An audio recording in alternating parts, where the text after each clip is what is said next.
un programa para toda la familia, donde tocaremos temas de salud, familia, actualidad, juventud y Biblia, porque tú nos inspiras. Por una TV blanca con más música y menos violencia. Acompáñanos y conéctate con nosotros desde cualquier lugar a través de Zoom, porque algo Dios va a hacer. Dios va a hacer.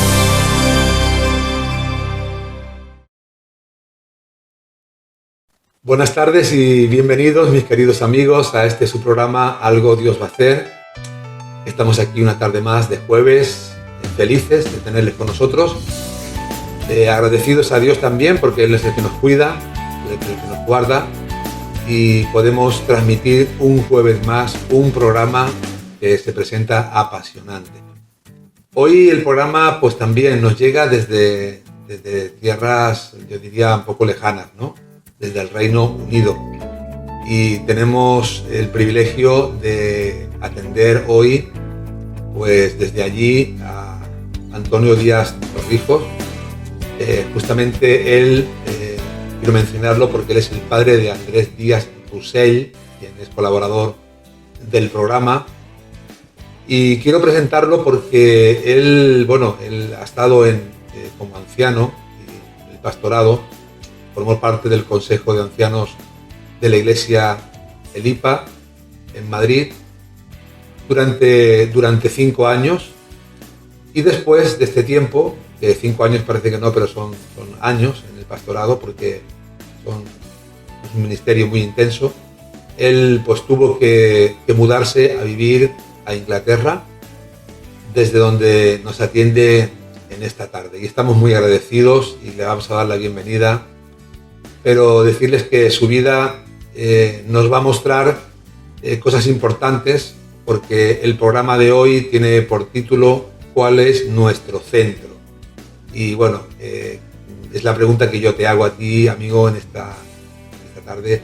¿Cuál es tu centro? ¿Qué es lo que está en el centro de tu vida? Y nuestro hermano Antonio pues nos va a hablar justamente de cuál es su centro.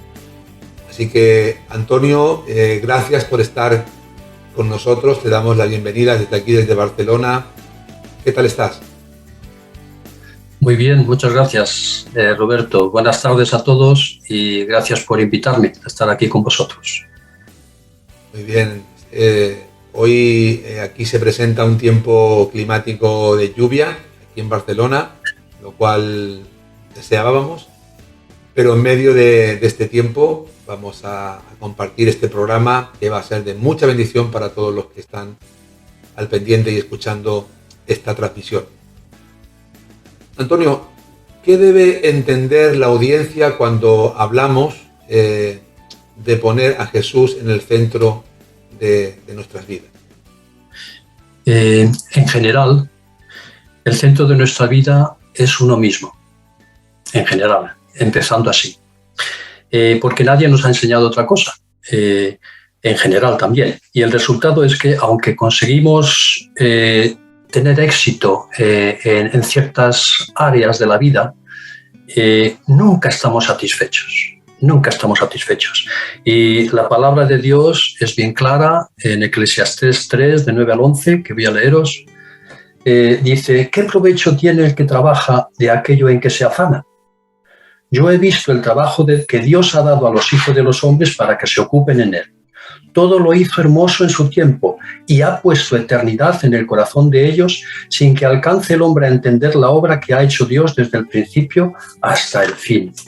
Y en el 8:17 dice: y he visto todas las obras de Dios, que el hombre no puede alcanzar la obra que debajo del sol se hace en esta tierra. Por mucho que trabaje el hombre buscándola, no la hallará. Aunque diga el sabio que la conoce, no por eso podrá alcanzarla. Y la pregunta para nosotros es, ¿qué es lo que tengo que hacer? Porque si nadie me da la respuesta, y es obviamente que necesitamos la respuesta de nuestro Creador, de nuestro Hacedor. Es una realidad, es una realidad. Hoy en día vivimos en un tiempo donde hay mucho materialismo, donde la gente busca el bienestar personal y se olvida de las cosas importantes, de las cosas espirituales.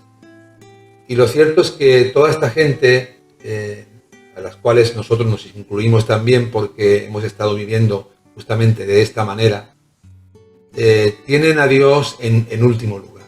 Entonces es como que la vida caminara sobre un carruaje con las ruedas cuadradas, ¿no? Porque no está Cristo en el centro. Y sí, podemos avanzar, podemos hacer cosas, pero vamos a trompicones en muchas ocasiones porque Cristo no está en el centro de nuestra vida. Lo dejamos en último lugar. Y no sé si recuerdas, Antonio, siendo joven, qué era lo que más te inquietaba en la vida y qué preguntas te hacías acerca de Dios. Pues Roberto, sí, yo creo que todos como jóvenes pues sabemos que hay algo por ahí fuera, ¿no? Miramos el universo y decimos, bueno, pues cómo es que estamos aquí y no nos caemos al abismo. Pero lo importante para nosotros es que yo soy el centro, yo quiero hacer mi vida y eso ya, pues ya tendré tiempo para ello. Pero recuerdo una época en que yo tenía unos 18, 19 años y un compañero, un amigo del barrio, o no amigo, pero conocido del barrio, se había comprado una moto potente y en un cambio de rasante adelantó a un coche, otro venía de frente y se mató. Tendría la misma edad que yo y todos, pero yo también muy en lo profundo digo, bueno, Dios mío, bueno, no dije Dios mío, digo, Dios mío es lo que decimos, pero realmente, ¿qué es lo que, bueno, ¿dónde está ahora este chico? Está muerto, pero ¿dónde está él? Es decir, su alma, su espíritu. ¿Qué es la vida? ¿Para qué vivimos?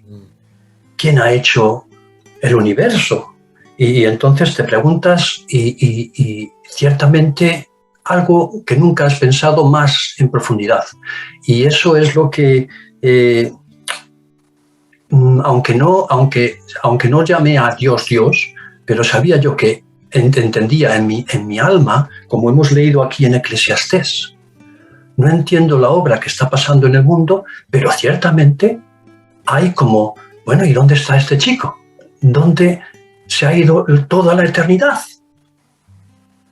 Y entonces se queda ahí esa pregunta sin responder, pero que debiéramos buscarla. No la busqué como debiera hacerlo. La verdad que esta es una pregunta que nuestros amigos han hecho infinidad de veces. Yo me la he hecho también muchas veces, porque no tenemos a veces una certeza de por qué estamos aquí, hacia dónde vamos, y tenemos muchas preguntas que tienen que ver con nuestra existencia, ¿verdad? Esa es una realidad, y nuestros amigos nos estarán entendiendo. Ahora, hay un momento determinado en el que quizá empezamos a tener ya preguntas más profundas, porque ya tenemos una necesidad de conocer, queremos saber. ¿Y dónde acudimos para saber? ¿Dónde acudimos para tener certeza de la existencia de Dios, ¿no? No sé si recuerdas, Antonio, quién fue el que te habló por primera vez de Dios y cuál fue el mensaje concreto que él te transmitió. Pues fue en una campaña que hicieron unos cristianos evangélicos, una campaña que titulaban Jesucristo es el camino. Y cuando me dieron el folleto, me hizo pensar que cuando yo tenía unos 12 años, 11 o 12 años, en las clases de religión que entonces se daban en los colegios, el libro de religión abría la página, lo abrías y empezaba con Jesús dijo, yo soy el camino, la verdad y la vida. Y se me quedó me dejó impresionado, se quedó como ahí, calado o clavado, pero cuando estos chicos me llevaron, o estos jóvenes me llevaron este folleto, Jesucristo es el camino, como que yo empecé a reflexionar, ¿qué es lo que pasa aquí?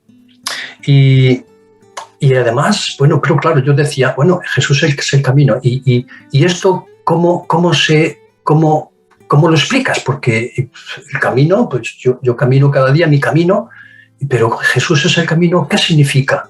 Y uno de ellos me dijo, mira, yo tenía mi trabajo, estaba contento, mis amigos, discotecas, salir con chicas, etcétera, etcétera, pero estaba insatisfecho. No, como dice la canción de los buenos grupos, de los grandes grupos que nos gustan, por la música, no encuentro satisfacción. I can't find satisfaction.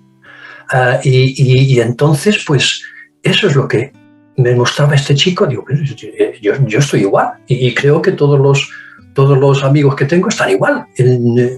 Sí, pasamos buenos ratos, pero después en lo íntimo, a solas, en nuestra cama, nos despertamos y decimos, pero ¿y qué significado tiene esto? Así que, sí, cuando este chico dijo, mira, cuando yo empecé a leer el Evangelio y me di cuenta que Jesucristo había pagado por mis pecados, sí, mis pecados, todo lo que hacía que estaba mal, que yo lo sabía en mi corazón, pues cuando me di cuenta, le pedí perdón, me perdonó y tengo desde entonces una relación personal con él. Inmediatamente, como que una luz en mi alma apareció, como diciendo, tienes que buscar aquí. Esta es la respuesta. Y así es lo que hizo. Empecé a leer el Evangelio por mí mismo y también le pregunté dónde se reunían, ellos muy amables, pues mira, aquí nos reunimos, aquí leemos la Biblia, puedes preguntarnos, etcétera, o decirnos lo que te gusta o lo que no te gusta y podemos charlar. Muy bien, chicos. Y empecé así a indagar con la realidad de lo que aquí en Eclesiastés, pues te das cuenta. Si Dios no nos revela, obviamente es lógico que si nosotros como humanos tenemos la capacidad de relacionarnos unos con otros, pues cuánto más en nuestro Hacedor que nos ha dado este don. Y entonces esa era lo que yo necesitaba, el ir a donde nuestro Hacedor nos dejó su palabra, las Escrituras, el Evangelio de Jesucristo también, y empecé a leerlo. ¿Sí? Es impresionante porque no es habitual que la gente lea la Biblia, ni en tu generación, ni en esa tampoco. La Biblia es uno de los libros más importantes para muchos, el más importante para muchos, pero sin embargo para otros es un libro totalmente desconocido, es un libro que no conocen el contenido, ignoran, piensan que es un libro de religión, no sé, es algo tremendo, ¿no? Y creo que deberíamos de animar, ¿verdad, Antonio? A que la gente lea la Biblia, consiga una Biblia.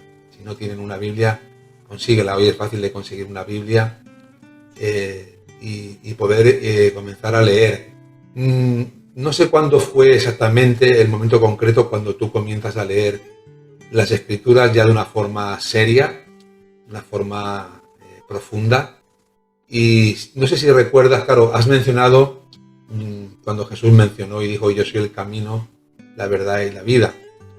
¿Qué otro versículo recuerdas de esa etapa que quedó grabado en tu corazón? Sí, sí, es cierto. Sí, Juan 14:6 o el Evangelio de San Juan 14:6, Jesús dice eso, yo soy el camino, la verdad y la vida. Y entonces cuando yo empecé a leer, después de charlar con estos amigos, empecé a leer el Evangelio de Lucas. Yo no recuerdo cómo fue, pero así fue. Empecé a leer Lucas y muchos, según iba pasando hojas, algunas hojas, después de leerla decía, esta no la vuelvo a leer, porque me mostraba mi caída, me mostraba dónde estaba mi fallo, en unas áreas o en otras. Y era la verdad. Yo no digo, empecé a decir por primera vez, Dios mío. Y digo, he dicho, Dios mío, pero yo no sé si estás ahí, pero si estás ahí, como estos amigos me dicen que vives, échame una mano, échame una mano. y ciertamente lo hizo. Fíjate, recuerdo estos versículos en Romanos 7. Pues lo voy a leer porque son importantes. La experiencia de ver cómo la palabra de Dios, Romanos 7, 14 y 15, dice, porque sabemos, y eso es bien cierto, que la ley es espiritual. Es decir, ¿quién la ha puesto ahí? Alguien que es el Espíritu Eterno. Mas yo soy carnal, vendido al pecado. Y, caramba, eso sí que es bien cierto. Porque lo que hago no lo entiendo. Pues no hago lo que quiero.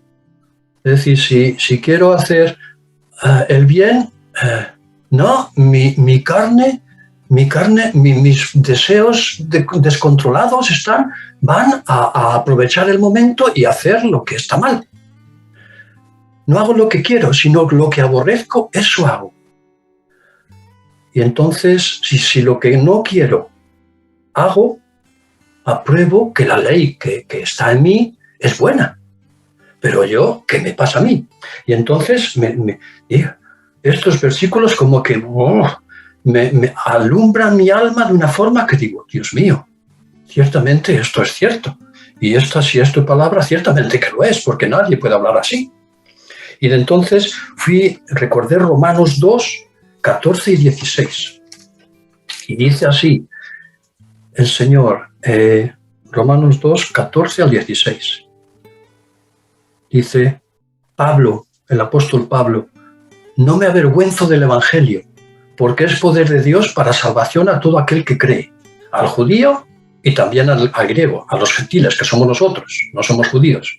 Porque en el Evangelio la justicia de Dios se revela por fe y para fe, como está escrito, mas el justo por la fe vivirá. Pero me he saltado uno que es 2.14, 16. Esto es lo que quería decir, disculpadme. Mirad, el 2.14 dice, porque cuando los otros, los gentiles, como hemos leído antes, no tienen ley escrita, hacen por naturaleza lo que es de la ley, que es lo que yo estaba ahora mismo leyendo.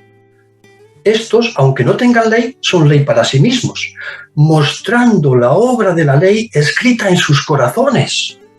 Fíjate, Dios escribió las tablas de la ley con su dedo. Pues aquí dice que la obra de la ley está escrita en nuestros corazones. ¿Por qué? Por Dios. Y por eso es que, dando testimonio en nuestra conciencia, que dice, esto está bien, lo que estoy haciendo está mal.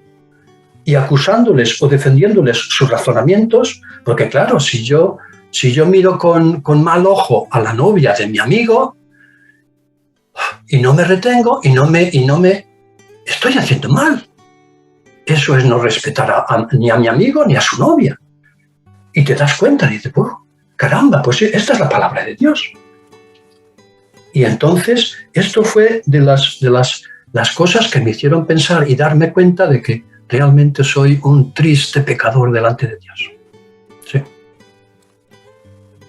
Interesante lo que nos estás contando, porque de alguna forma cuando nos miramos, ¿verdad?, en las Escrituras, descubrimos muchas cosas sobre nosotros mismos, sobre nuestra condición, y sobre todo también descubrimos pues quién es Dios, el carácter de Dios, qué espera Dios de nosotros, qué demanda de nosotros.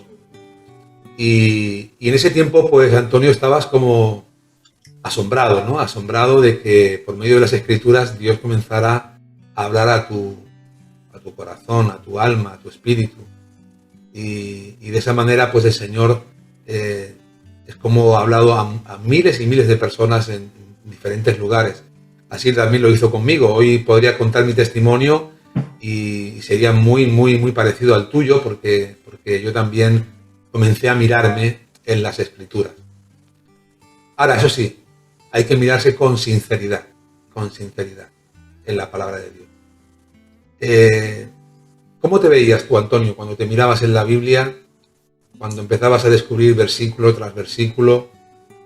¿Cómo te veías delante de Dios? ¿Te veías pues una buena persona? ¿Te veías justo? ¿O te sentías el más vil pecador de la tierra.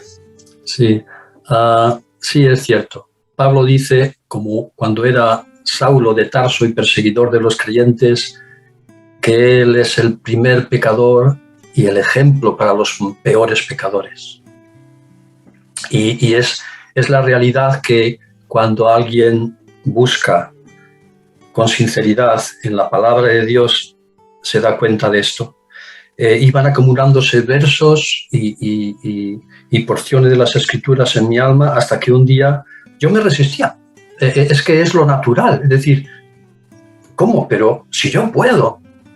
Y de pronto, si yo puedo superar esto, en lugar de mirar a esta novia de mi amigo mal, y no podía. Y entonces decía, me resistía. Y tengo que conseguirlo. Y buscas la solución en tus propias fuerzas.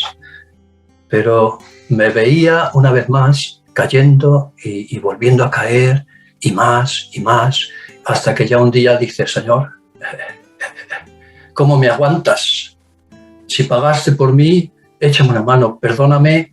Y yo anhelo mirar con respeto, con cariño a mi amigo, a su novia, respetándola, y a cualquier otro ser humano. Es como tú hacías. Entonces, si tú vives, échame una mano. Y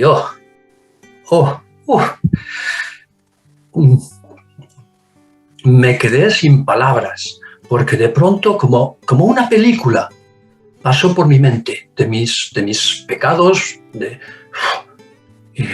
y esto, y de pronto me puse a llorar porque había ofendido a Dios. Estaba toda mi vida ofendiendo a Dios.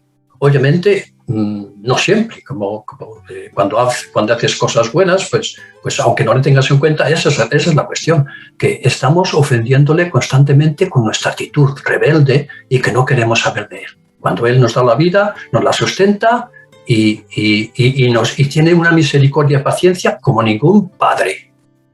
Yo soy padre y Roberto es padre también, y no hay forma. Es decir, caemos, pero Jesús no.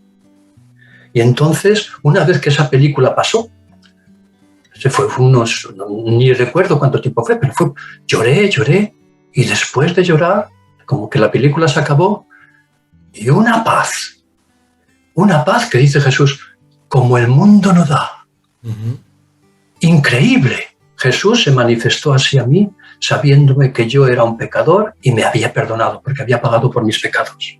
Y llenó mi alma con su paz, y porque entonces supe que mis pecados habían sido perdonados. Y toda esa carga que llevaba que a veces me hacía pensar y despertarme por la noche, ¿y cómo he hecho esto?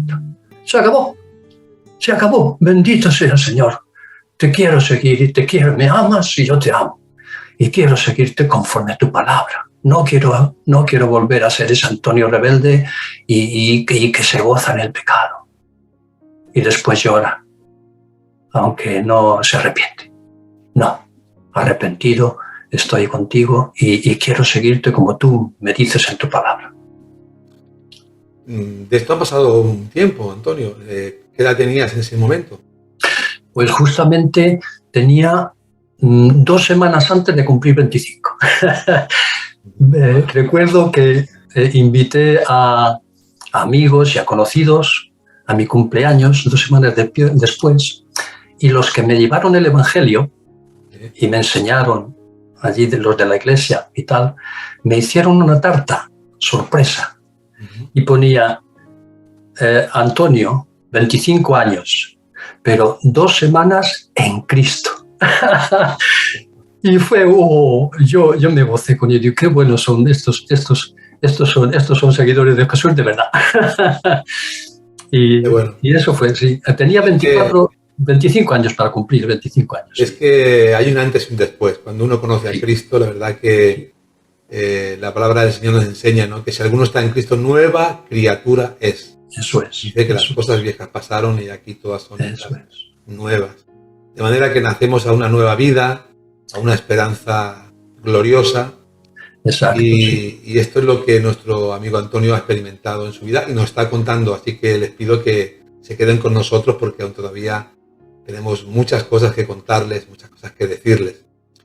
Si leemos un pasaje que invito pues, a nuestros amigos que busquen sus Biblias, el capítulo 20 del Evangelio de Mateo, en el versículo 28, vemos que Jesús dijo que Él no vino para ser servido, sino para servir y dar su vida en rescate por muchos. Y esto hay que entenderlo también, porque a veces uno piensa en global, en que Dios ama, en que Dios salva a nivel general a toda la humanidad, que Jesús vino a morir por todos y es una realidad, pero Jesús vino a rescatarte y a dar su vida especialmente por ti. Explícanos esto, Antonio. Sí, es como dice la misma escritura, hablando del matrimonio. Si tú amas a tu novia, le dices yo te amo. Si tu novia no te responde, o mejor dicho, si la chica a la que quieres no te responde, pues obviamente, ¿qué puedes hacer? ¿La puedes forzar a que te diga te amo? No. Es decir, Dios nos ha creado libres para escoger. Y desde el principio escogemos, pues, estás ahí, Dios, pero yo la vida es mía, punto. Y yo hago lo que quiero con ella.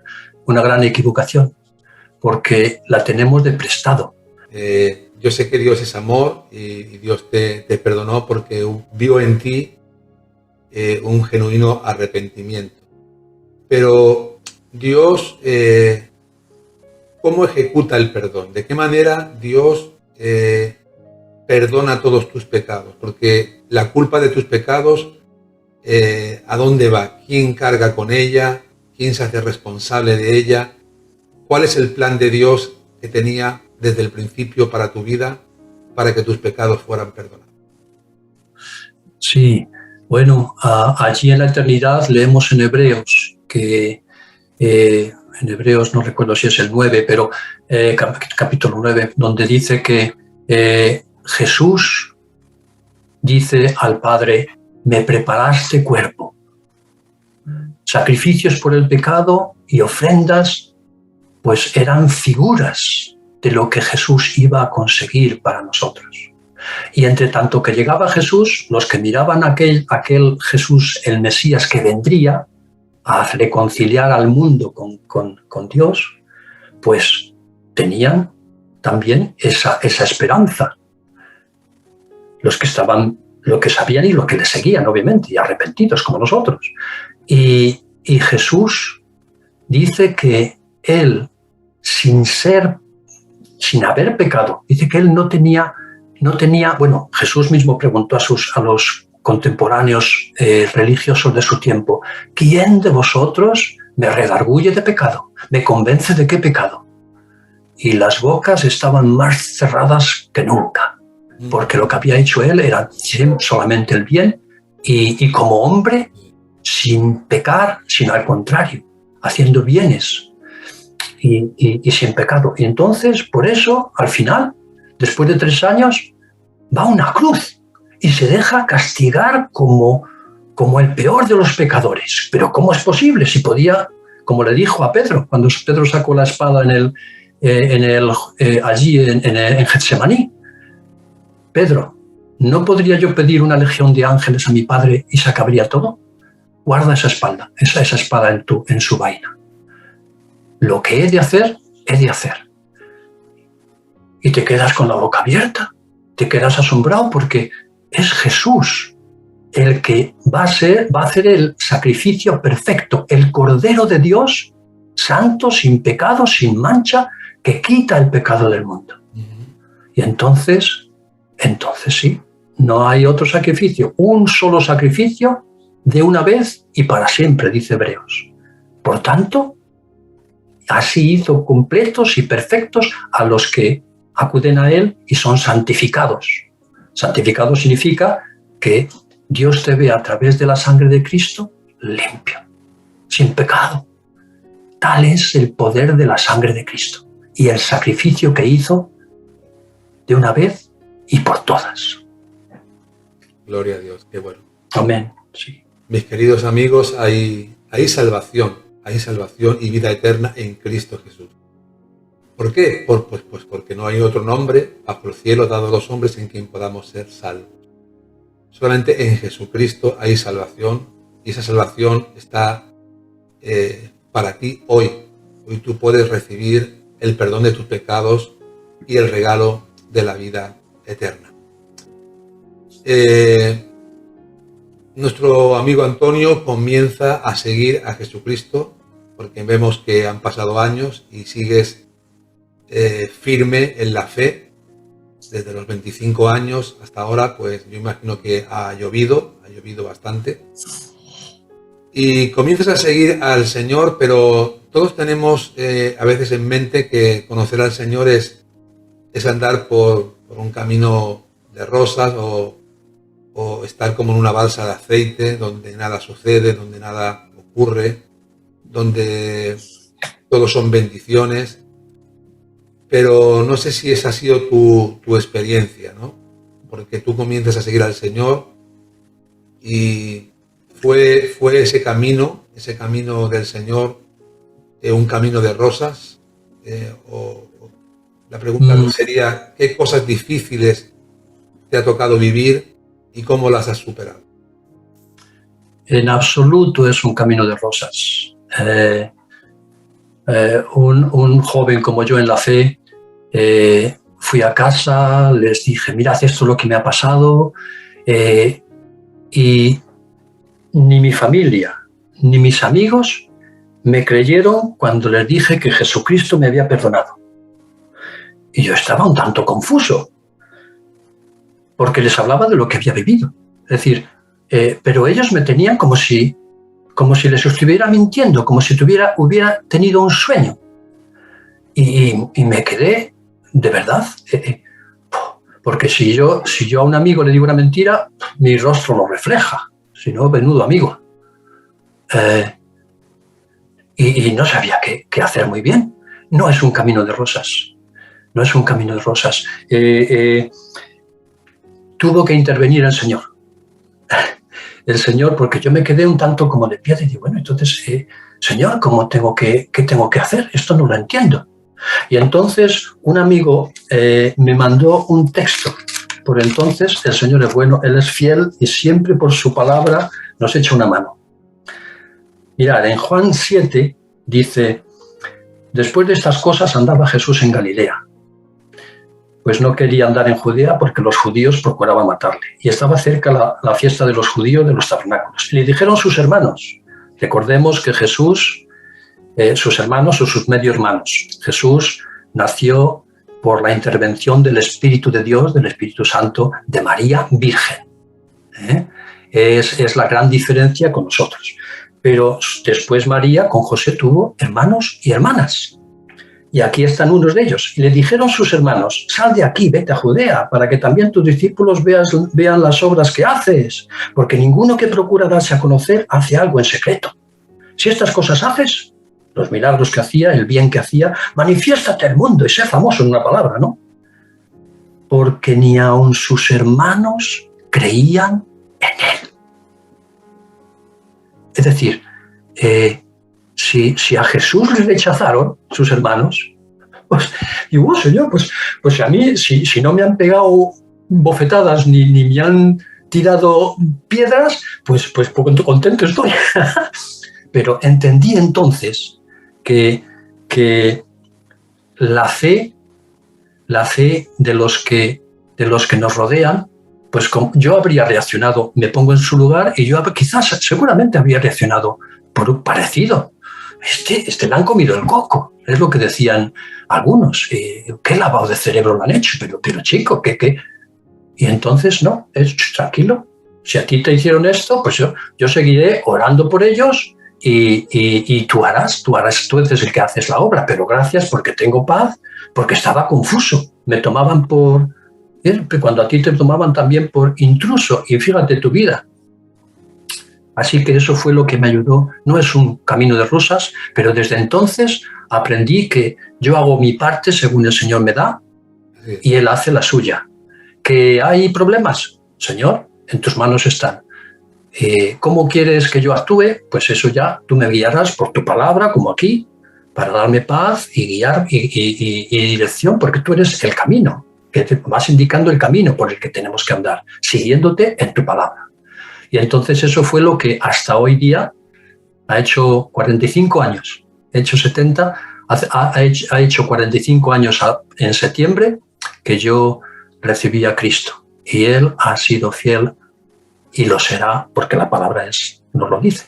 Él es el fiel por excelencia. En todo este tiempo, que son muchas las vivencias, lógicamente, son muchos días de compartir tu vida con el Señor, ¿recuerdas algún momento específico en el que a veces las cosas se tuercen y tienes que superar momentos difíciles de prueba?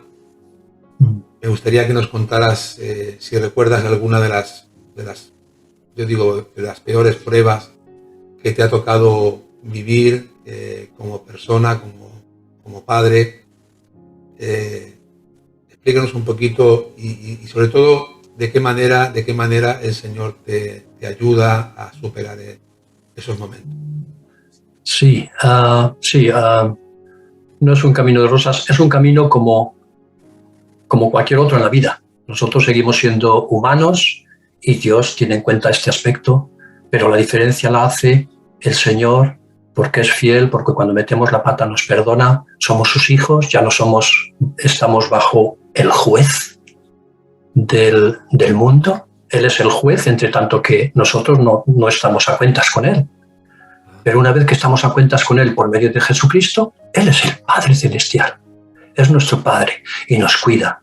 Y entonces vienen problemas, como cualquier otra persona, porque si no, ¿qué tipo de fe podríamos probar que funciona? Si no somos elevados por encima del mundo, de los demás. No, seguimos siendo uno más en este mundo, pero la diferencia la hace el Señor, que es fiel y nos lleva adelante en las pruebas. Y una de las pruebas principales, por así decirlo, más difíciles y duras que tanto mi esposa como yo y Sara y Andrés y la familia y amigos y en la iglesia hemos pasado es cuando Andrés se quedó ciego a los 20 años. Podía haberse muerto, podía haberse quedado como un vegetal, pero el Señor le sacó adelante, pero se quedó ciego. Y hubo oraciones en muchos lugares, mi esposa es inglesa, pues aquí las iglesias, allí en España, y todos pensamos, se pensaba que el Señor haría un milagro. No, el nervio óptico estaba totalmente roto o aplastado y Andrés quedaría para siempre ciego. El Señor, por su palabra, me hizo ver lo siguiente: después de sus tiempos de coma y de operaciones y de que la vista seguía sin tenerla, pensé en Pablo. Me vino el Señor con este versículo donde Pablo tenía un aguijón en la carne, ahí en el 2 Corintios 12 o 13, no recuerdo bien, pero tenía un aguijón en la carne. Pablo le había pedido 3 veces al Señor que se lo quitara. Y el Señor le respondió: no, mi poder se perfecciona en tu debilidad. Digo: Señor, ¿quieres que le comparta esto a Andrés? Porque estábamos todos desesperados en cierto modo, porque no había respuesta. Pero hombre, si le había dado de vuelta la vida, los médicos no le daban un penique por su vida. Nos llamaron de noche para decir: oiga, que no responde. Y me fui y oré al Señor, Señor, tú das la vida, tú das los hijos. Si nos has concedido vivir 20 años con Él, pues gracias. Pero si es tu plan otro, no quiero ni por lo más remoto despreciar o dejar a un lado ese plan. Pon tu mano.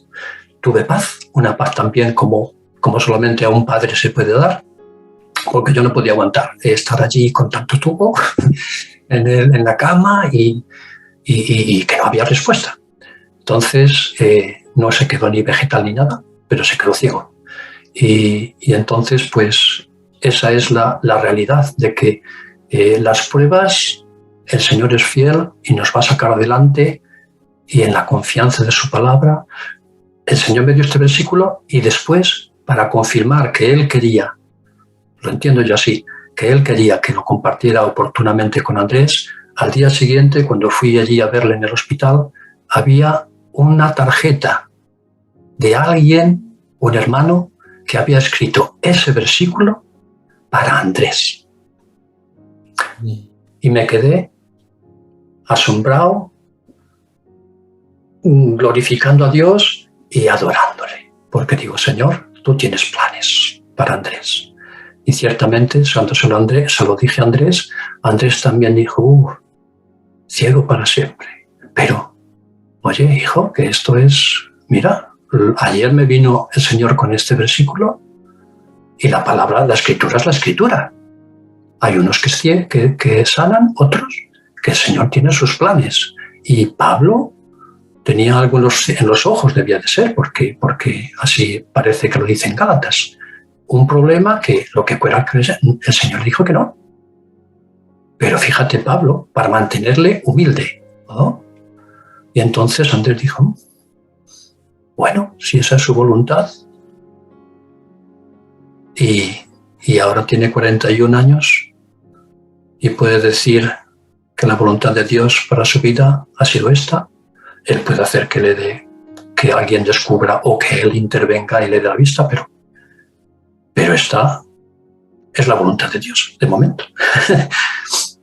Sin duda que Andrés es un precioso testimonio y un ejemplo para todos. Hace poco lo entrevistemos aquí en un programa titulado La vista que no puede faltar. Les recomiendo a toda la audiencia que lo busquen y que puedan, en nuestro canal Algo Dios va a hacer, lo busquen y lo vean, si no lo haya visto, porque es un programa impactante. Y yo que puedo decir que soy amigo de Andrés, hemos entablado una amistad preciosa, veo su buen ánimo y cómo él realmente sí ha entendido que con esta ceguera hay un plan. Y bueno, próximamente quizá a lo mejor pues nuestro amigo Antonio nos contará con más exactitud todo el proceso del problema de Andrés desde el punto de vista como padres, porque es diferente, es algo muy diferente.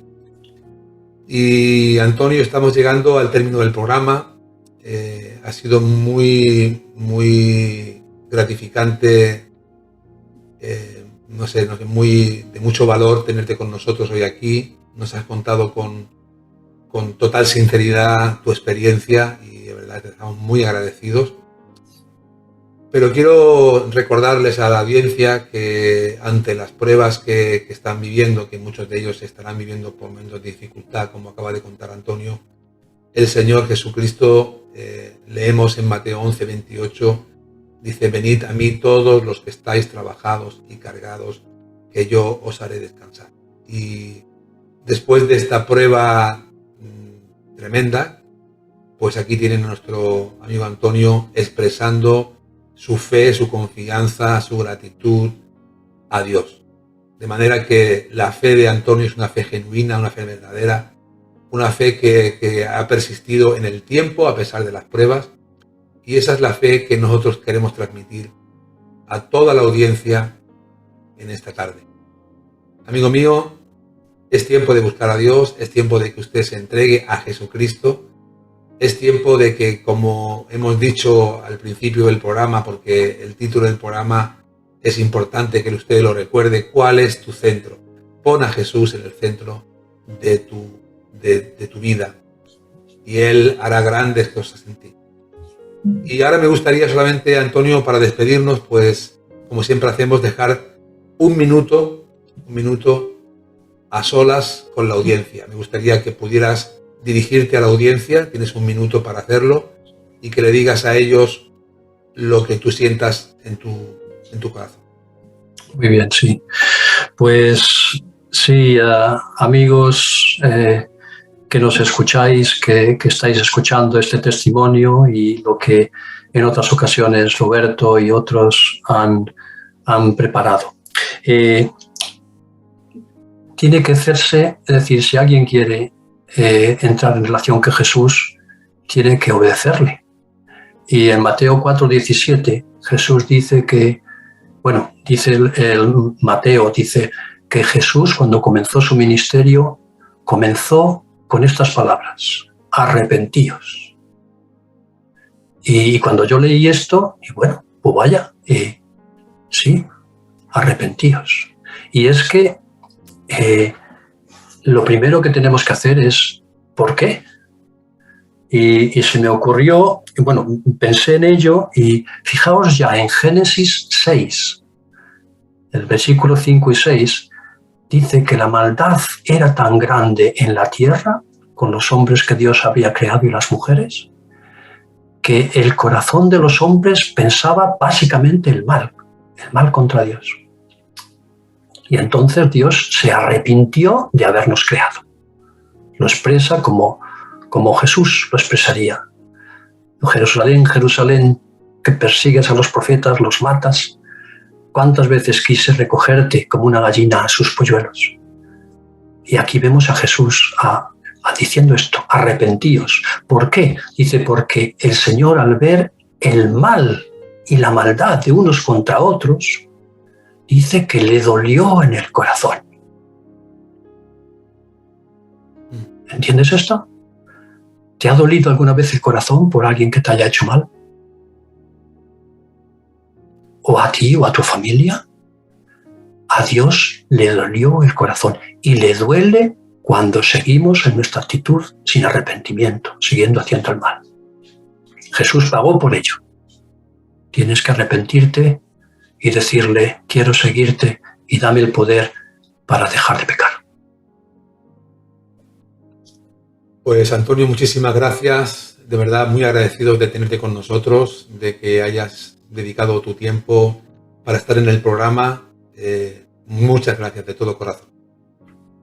Muchas gracias a vosotros y el Señor os siga bendiciendo y guiando en este aspecto, y a los creyentes para edificación, y para los que lo habéis escuchado y veis este programa, pues también el Señor os bendiga y os ayude a entender esto. Así es, pues ahora solamente me queda pues despedirme de toda la audiencia, recordarles que este y otros programas se encuentran en nuestro canal de YouTube, que pueden entrar en nuestro canal y elegir el programa que ustedes quieran. Hay multitud de temas, diferentes invitados, y usted a la carta puede escoger el programa que quiera y seguir programa a programa cada una de nuestras ediciones. Decirles, como siempre les digo, esto es muy importante: ante las pruebas, ante las dudas, ante las aflicciones que enfrentan en sus corazones cada día, desde aquí, desde el programa, les digo: confíen siempre en Dios, porque algo Dios va a hacer. Hemos llegado al final de nuestro programa Algo Dios va a hacer, recordándoles que pueden conseguir esta y otras ediciones en nuestra página web www.restauracionyvidabadalona.com. Se despide de ustedes en la conducción y dirección el pastor Roberto Hernández, en el enfoque bíblico Luis Cortés, y en la producción su servidora Vanessa Montes. Será hasta la próxima. Porque algo Dios va a hacer.